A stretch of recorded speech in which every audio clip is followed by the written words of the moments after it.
Alright, folks, hello and welcome back to Downstage Gaming. I'm your host, Josh. This is part 39 of our Let's Play of The Letter.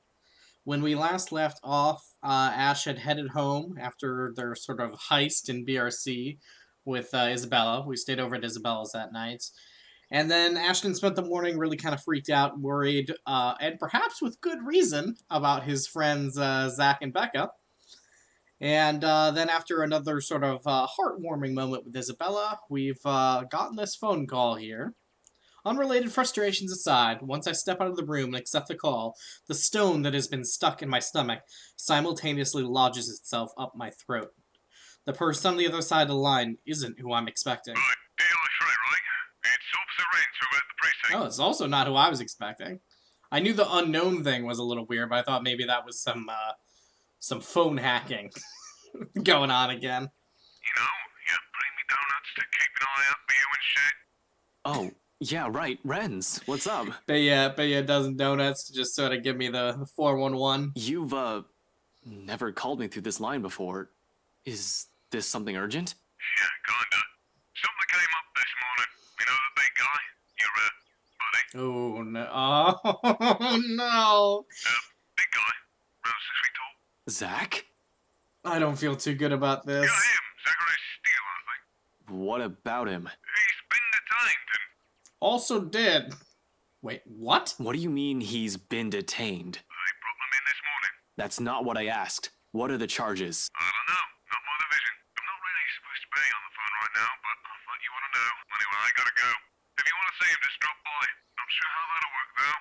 The chief has a standing order not to let you into the precinct until Monday. Yeah. Thanks for the heads up. So we're gonna sneak into I'll prison. bring you some coffee to go with those donuts, too, next time. Maybe add a couple sprinkles in them. I don't know. Something special for you. Call ends with a click while I'm left here reeling, staring blankly at my phone. It's just my luck that in this exact moment, Isabella chooses to peek out from her apartment. Was that Zach? Is he gonna drop by? Not exactly. So okay, is Zach already dead? No, right? Because Zach isn't gonna die until late tonight, like early tomorrow. So we actually have time, but clearly it's not gonna happen, right? I have no idea how I look right now, but it must be far from anything pleasant. The curious expression on Isabella's face quickly melts away as soon as she chances a closer glance at me. What's wrong, Ash? I'm left with no other choice then. I tell her exactly what Officer Renz has said, and the more I spill, the more grim her countenance becomes. Stay here. I'll go check on him. See what I can do. No, I'll go with you. Belle, I'm not going in there for a casual visit. Zach's in trouble and... I know, but he's not the kind of person who'd do something that'll land him in prison. There must be a mistake. I mean, he did break into a house, but there was... Listen, the logic behind that break-in was sound. Believe me, I'm on the same page as you, but... I want to see him, all right? And there it is again. That same sharp gleam that has been present in her eyes since yesterday. Little by little, I'm finding it difficult to say no to it. What other choice do I have, too? And again, come on.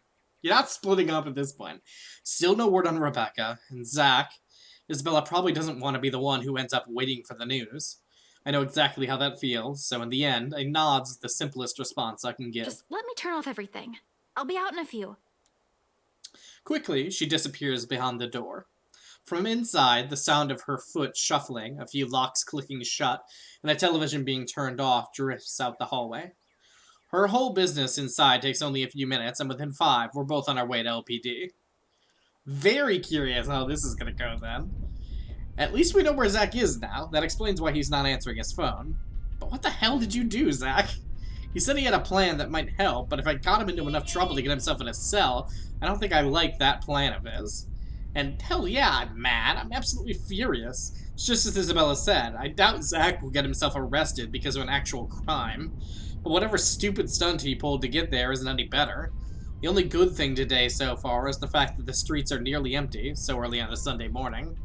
Very few pedestrians visiting the Zarbox, and virtually no other car on the road to get in the way of us rushing to the precinct. Within the speed limit, of course. Of course. Ashton really comes across as a within the speed limit kind of guy. A whirlwind of activity welcomes us as soon as we waltz into LPD HQ.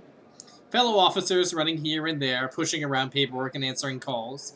It's almost Halloween, and troublemakers are abound. Calls about pranks gone wrong make up most of the time this year, along with the occasional altercation or missing dog. Some of the other officers who work with me look up from their desk and wave, though none of them moves to stop us like I'm expecting. Standing order, my ass. It probably didn't last a whole day. Although I'd like to have a chat with them, sooner or later, about official matters. I'm not here for them right now.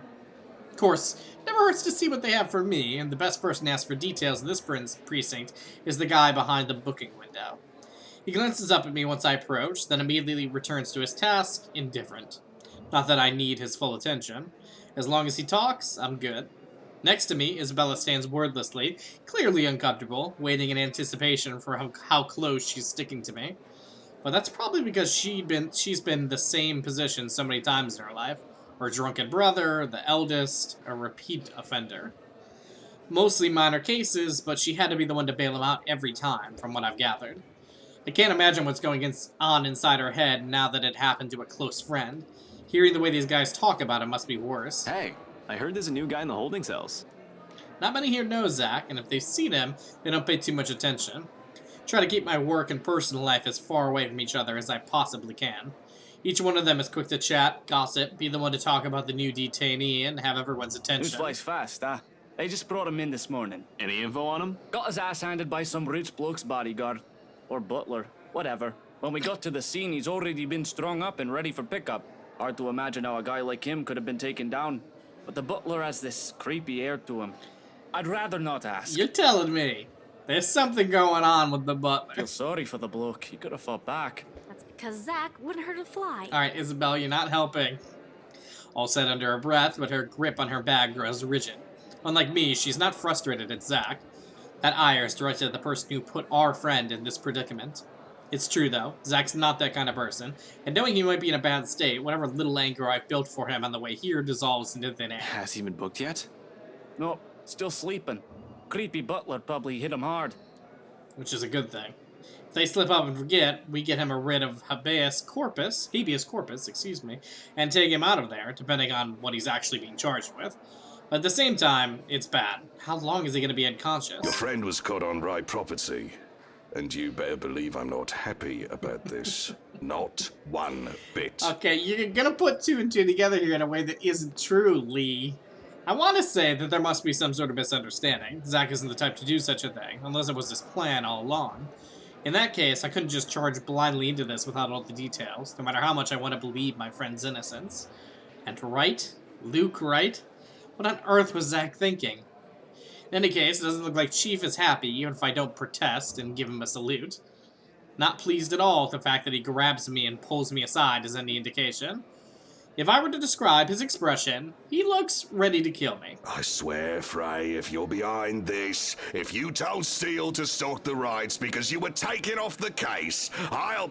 That doesn't no, it does make sense, because this happened yesterday. No, yeah, we got the call yet. Yeah, no, that does kind of make sense. I'm not stupid enough to ignore chain of command and go against official orders. Give me some credit, Chief. And you better be sure you didn't. Luke Wright is coming here, and we both know he's trouble.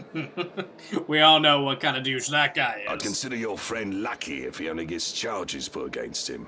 Maybe if we can make sure he's in a good mood, he won't escalate the situation. And how do we make sure he's in a good mood? Hell, maybe we'll have a bloody miracle and Steele only gets a slap on the wrist, but Lord knows it's unlikely with that man. Yeah, especially given his feelings on Zach after sort of the relationship that developed between him and Anna. You know him well, Chief. An observation, not an accusation. But it might as well be with how things panned out from the night of the housewarming party to the morning that followed. His wife's familiar with him, too. Who's to say that friendship hasn't colored the investigation into Luke Wright? I don't want to accuse my superior, but damn it, he makes it difficult. Of course I'd do, shouldn't you? We've been looking into the guy for so long. I'd call you a bad detective if you can't even tell me whether he's right or left-handed. That's an easy one. He's left-handed, but he's been taught to use his right. You can tell when he picks something up with his left hand, but when he realizes that, he moves it to the right. Well, at least I don't have to question your ability. Yeah, that's a weird thing to be the thing that you know about him, but sure. Anyway, if I were you, I'd either go and make myself scarce or sit down and shut up. Don't go aggravating people, basically. Because you have a knack for that at the worst of times. As much as I hate to say it, he's right. It's better to keep my mouth shut and not make things worse for Zach. There's not much to do now but hope for the best. They don't call for an investigation when it comes to petty felonies. Worst case scenario, he's looking at a fine worth £5,000 and 6 months in jail. Best case scenario, we get the charges bumped down to trespassing, a misdemeanor and juvenile offense, and he'll be given probation and will be charged for restitution. At this point, those seem to be the most likely outcome. I don't see how he could have been framed for breaking and entering unless he was taken into somebody's property against his will.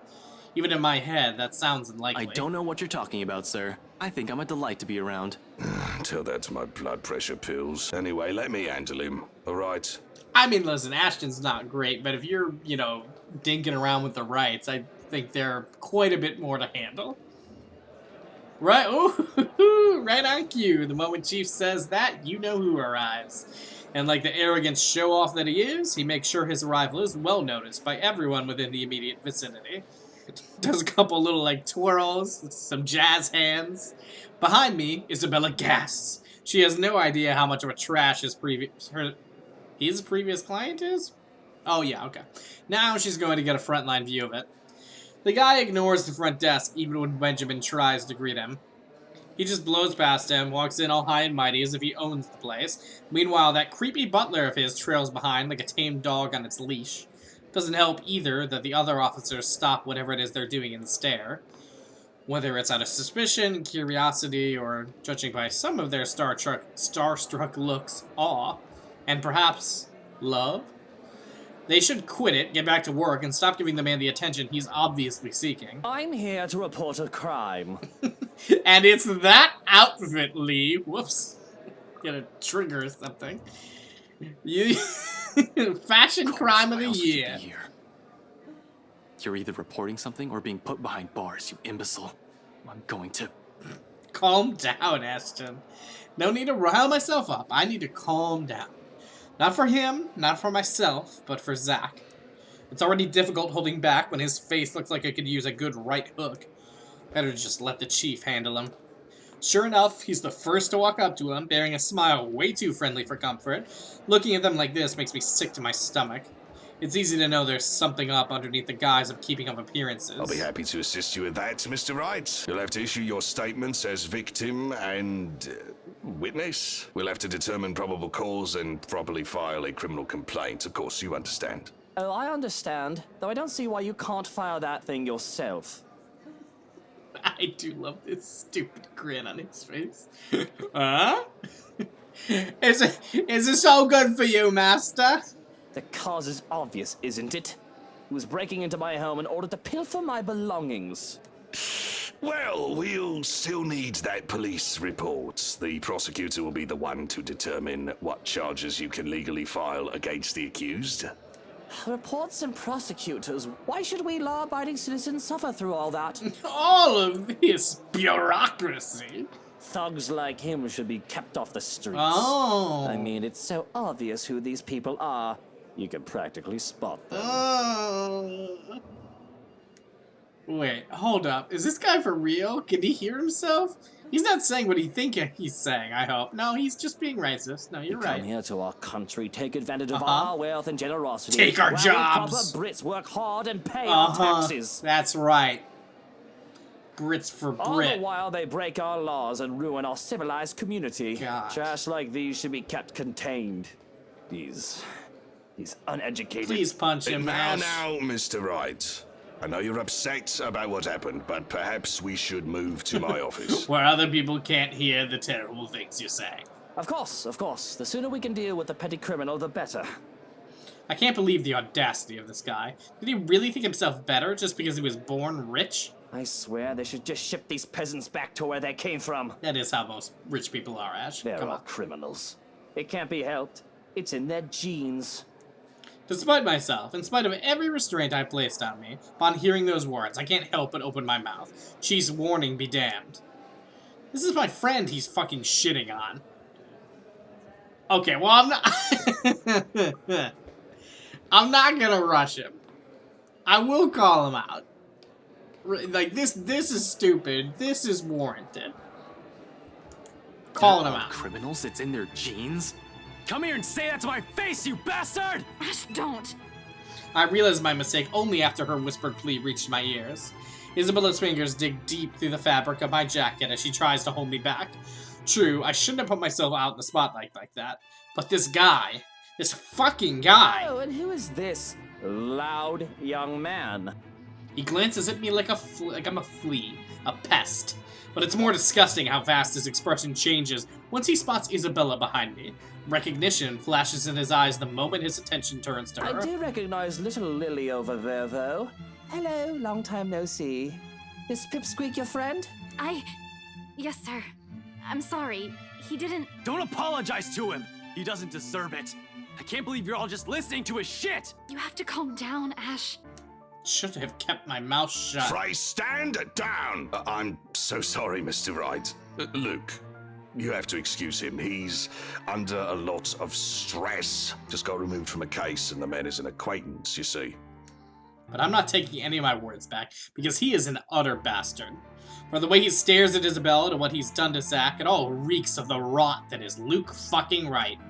Even after so many years, nothing has changed. He's still the same slimeball who does everything to get what he A wants. thief is a friend of a cop? Now that is the start of a joke if I've ever heard one. A thief and a cop walk into a bar. Alright, we should have punched him. He's not a thief! I'm sorry. And yet we found him trespassing on my property. There are eyewitnesses, and his grubby prints are probably all over my pristine walls as he was breaking in. Face the facts, little policeman.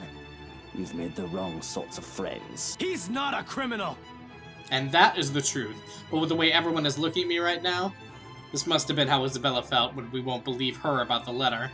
Just the thought of that leaves a bitter taste in my mouth. And here she is, caught in the middle of this fight I've started. Isabella, tell him! You know Zack. He's not the kind of person who'd do this shit! Ash, we both know that. But yelling at him won't help Zack at all. Please. Calm yourself, Frey. Unless you want me to throw you in a cell myself. I understand you're upset that your friend is locked up, but the law is the law. And don't you worry, I won't be pressing charges against you. I don't know what charge, but I'm sure I can think of something if I need to. Do put a leash on your boyfriend, Lily. He God. might hurt himself. Being that angry can't be that good for his health. I mean... I'm very curious about what this next chapter is going to be with more Luke. Like, are we just going to go around being a dick to everyone? It might be cathartic in its own way.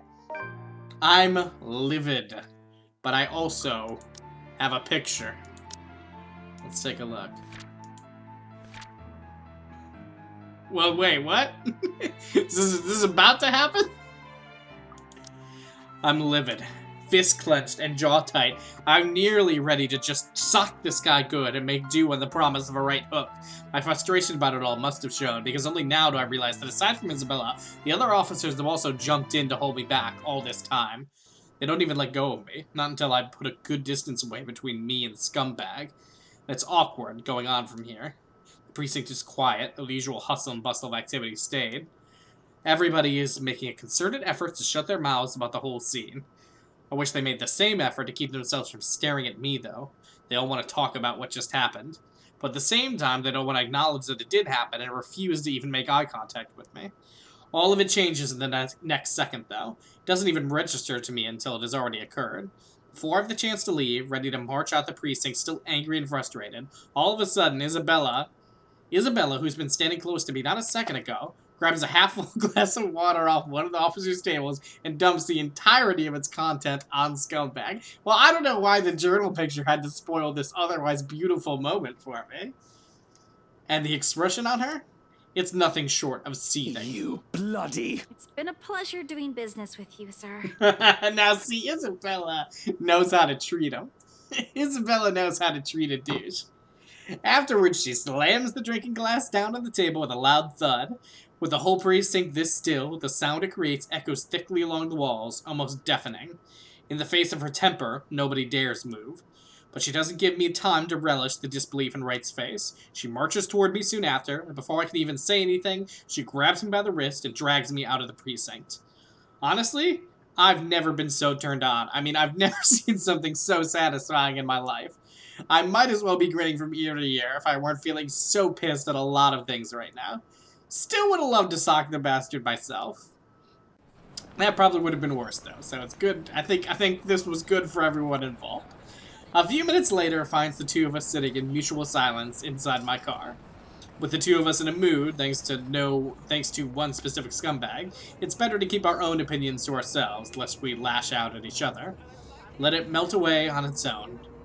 How long until then? I can't tell. Zach's still in lockup, and I wasn't able to do a damn thing past getting angry and almost socking the living daylights out of a scumbag. Really, I just want to hit something, damn it. Almost envy Isabella for having the guts to throw water at him. But as amazing as it is to watch, she still shouldn't have done that. This is Wright we're talking about. No matter how much he hits on any woman he sees in the street, the moment you piss him off, you better watch your back. Might have just been water, but she'll be living in the same city as him. Who knows when they'll meet again. He's just bunked up over at Ansem. I shudder to think how he can easily make her life hell with just a flick of his finger. Doesn't help that the thought of that alone adds a whole new level of irritation, atop the disappointment, anger, and outrage. And in my frustration, I slam a hard fist down the steering wheel. Oddly, it's what finally piques a reaction from her. You know what? You would have ended up in an even bigger problem if you did hit him. You threw water at him. It won't leave a mark, though. He'll live. The only thing I ruined is his expensive suit. Still the same thing. And you acting like this isn't helping Zach at all. You're right. Really, blame is the last thing I want to hear right now, especially with the stunt she pulled. She means well, but anger clouds a lot of things. Sometimes I just can't help but sprinkle my own answers with the same heat. These both seem kind of bad. I think I know, damn it, is the better choice. Because that's like the, frustration. I'm like, I know, God, I'm just so angry. But, like, what do you even know? Like, that's insulting. I know, damn it. I know, damn it. Come on. Yes! Woo! Somehow, admitting that out loud feels like a release in itself. As if a dam has been opened, every pent-up frustration spills from my mouth before stopping myself occurs to me. Seriously, it's one bad thing after another. First, I get kicked off my own case, now Zach's in jail, and still no word from Rebecca. Oh, well, again, I think we're about to get word, and it's not gonna be good. To top it all off, there's a ghost, a damn ghost of all bloody things, going after us. Everything's such a clusterfuck. Without any warning, she gives my forehead a hard flick.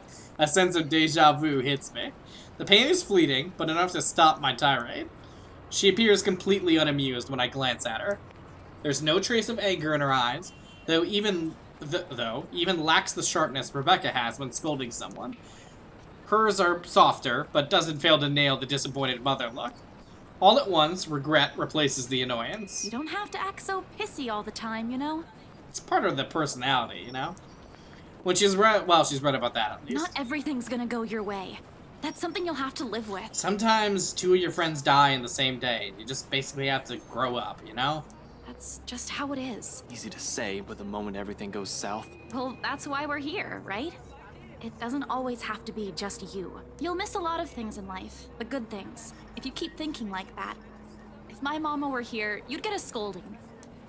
She throws a quick smile my way, then turns her attention back to the window. Her gesture leaves no room for an argument. For some introspection, plenty. The whole thing did serve to help clear my head, and just like that, somehow everything doesn't look too bleak anymore. Isabella has always had that effect on people. Gratitude and apology almost form in my lips. Oh no. Though before the words even fall, my phone rings, effectively cutting through the conversation. A quick glance at the caller ID shows Rebecca's name blinking on the screen. Beside me, Isabella stares, waiting. It's Becca. I'll tell her to meet us at Salemwell as soon as she can. Without another word, I slip out of the car and walk back into the precinct. I mean, I don't know why you had to walk back in here. That's kind of awkward. Holding off and answering the call until the door closes and the noise of the city fades away behind me. However, the tone Rebecca assumes isn't what I'm hoping to hear. Becca? Hey, did I wake you up? Ragged, A bit out of breath, there's a tinge of urgency in it. Listening to her from my side of the line makes it seem like she has just run a marathon prior to this call. No, I left you a voicemail, so I thought, where are you? Ash, do you remember that one time? The question catches me off, to say the least. Where is she going with this? The what? Back in secondary, we joined a contest back then, didn't we? We had to dress you up as a girl and... No. What? You looked really pretty. I think I still have that picture somewhere. Burn it. We're not talking about that again. You promised. It did happen. Not a memory I'm very fond of, to be honest. Still, a laugh escapes me, no matter how embarrassing it is. That moment is one of the few I can remember clearly in my head. I never did find where she keeps those photographs. Seriously, what brought this on? Nothing. It's just the first thing I remembered. You're being weird today, Becca. Whatever. Listen, I need you to go home right away. I'm at Salem Well right now and... Thanks, Ash. What? Suddenly her voice hitches, almost as if she's in tears, and it sends every alarm bell ringing in my head. For better or for worse, something more than wrong is happening on her end of the line. Regardless, I give her the focus she asks of me. I don't want to think that she is nearly pleading for me to listen. I'd like to imagine that it isn't horror and a deep underlying resignation that I hear in her voice. I'm transfixed. Hold on, did I do something? For everything. Rebecca, what? I'm so glad to have known you. Wait, what are you... Whatever her words mean or feelings they carry ceases to matter in this instant. They're all inconsequential when someone, Rebecca's life, might be in danger. This whole thing is just wrong.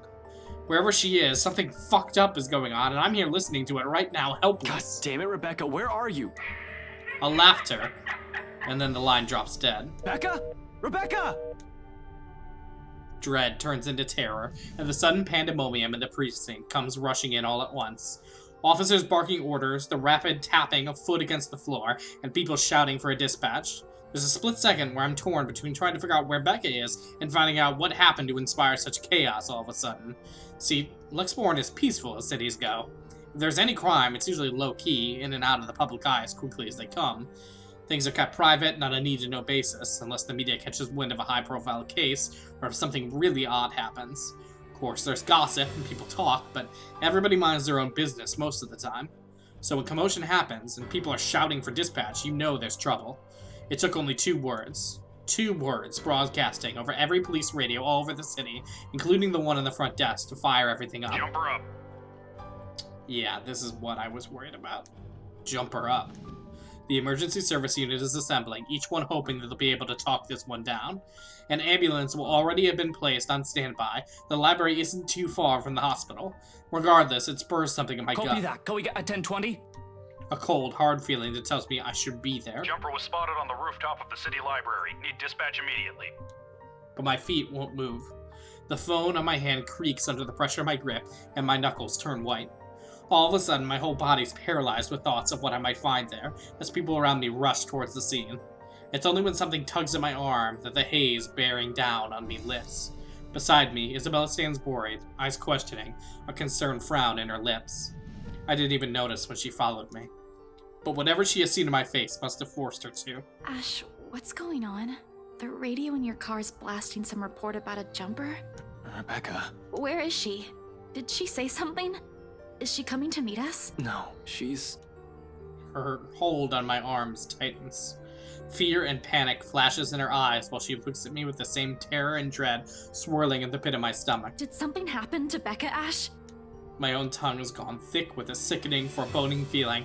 My whole brain is shut off. All I know is I have to run. I need to get there. Ash! What happened? I don't know, just stay here, I'll... The rest of those reassurances dies on my tongue, and I broke into a run, leaving Isabella with only a comforting squeeze on her shoulder. The library isn't too far from the precinct. In cases like these, however, every minute counts, each second critical. A cold and cruel voice already whispers in my head, "You're too late." I want to believe it isn't. I hope and wish it isn't who I think it is, because I don't want to be someone who has been so useless in that exact moment, frozen by apprehension when I heard her speak. I knew something was off, goddammit. I don't want to think it might have been her final words I'm listening to. But the horrifying possibility that what I fear is real drowns out everything else. You're too late. Anything and everything in front of me are mere obstacles in my way, and I run, jump, push everything aside as I try to make a beeline for my destination. I don't even have time to let go of mindless apologies or to explain that there's an emergency to the bystanders I've shoved aside. But even with all that, I'm too late. Jumper is down. I repeat, Jumper is down. We've got a 1046 the library. Over. Copy that. Can we have identification of the body? We've got a bystander here who says he knows the woman, Rebecca Gales from the local high school. Becca. I'll recognize her anywhere, even from a mile away. And for once, that isn't a welcome fact. Too clear, too vivid. Her broken body lies on the sidewalk in just one big bloody mess. Her hair fans out and stands out in stark contrast to the pavement, slick with blood and redder than it's ever been. The right side of her head is covered. The right side of her head has caved in from the impact, and her right arm is twisted and mangled. And there are those words again around her. Help me, just like the letter. 10-4. Medical personnel are on their way. Resume securing the immediate area for investigation and cleanup. Gone. All available officers have been dispatched for crowd control. Over. She's gone. Wilco, over and out. And I wasn't able to do a damn thing about it.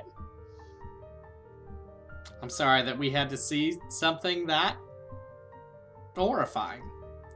Shortly, officers moved to pull the bystanders away from the scene. People who have witnessed the fall, passers-by who just want to see what's interesting going on. Someone screaming, weeping, crying, but I can't do anything other than stare. I can't even bring myself to come closer, only stand among the crowd as just another civilian. The world has come to a standstill, until someone's horrified scream tears above everything and nothing else matters. A familiar voice. A blur of red rushes by. My body moves and my hand shoots up to reach for Isabel before any coherent thought forces me to, or she can even approach the body, because damn it, damn it, damn it, damn it! She's the last person who needs to see this. She doesn't need another death in her life. Not after Rose, not after her father's death, not after this. The tug causes her to stumble back, and gently I pull her towards me. It takes a whole 2 breaths for her to steady herself.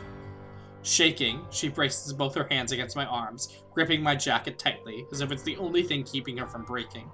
She tries briefly to pull away, but my hold remains firm. Don't look. You don't need to see this.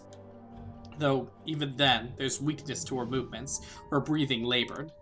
Any minute, it seems like her knees will suddenly buckle if I don't keep a steady hand on her. Yet, it all shatters when she glances up at me. Tears stream down her cheeks, panicked, desperate, her voice brimming with anguish when she speaks. Ash, we can still save her!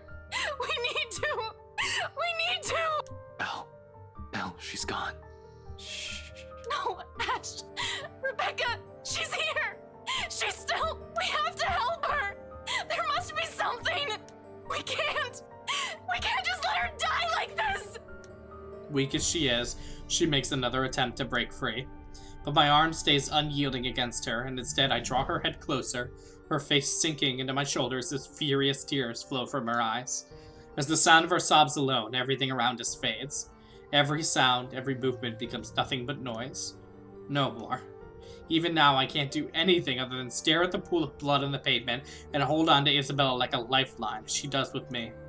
Can't even bring myself to move. Because no matter what I say or what I do now, empty words won't bring back the friend we lost. Numb is an understatement. No. I feel dead inside. We both do. Zach's in prison, and Rebecca's... The weight of my own failures has never felt as palpable as it does right now. In the end, I can only hang on to all that remains.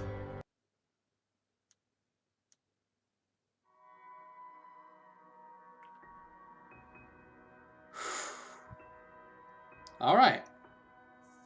Well, I'm kind of don't even want to look at this because I'm sure I kind of already know what it's going to be. Okay, well, it's a little better than that, I guess. This was a rough day for Ash and Isabella. And it's only probably going to get a little worse from here, depending on how things go. But that is going to do it for today's episode. Next time, we'll try to pick up the pieces and see where we can go from here and figure this whole thing out. Until then, this has been Downstage Gaming. I've been your host, Josh, and I will see you all next time.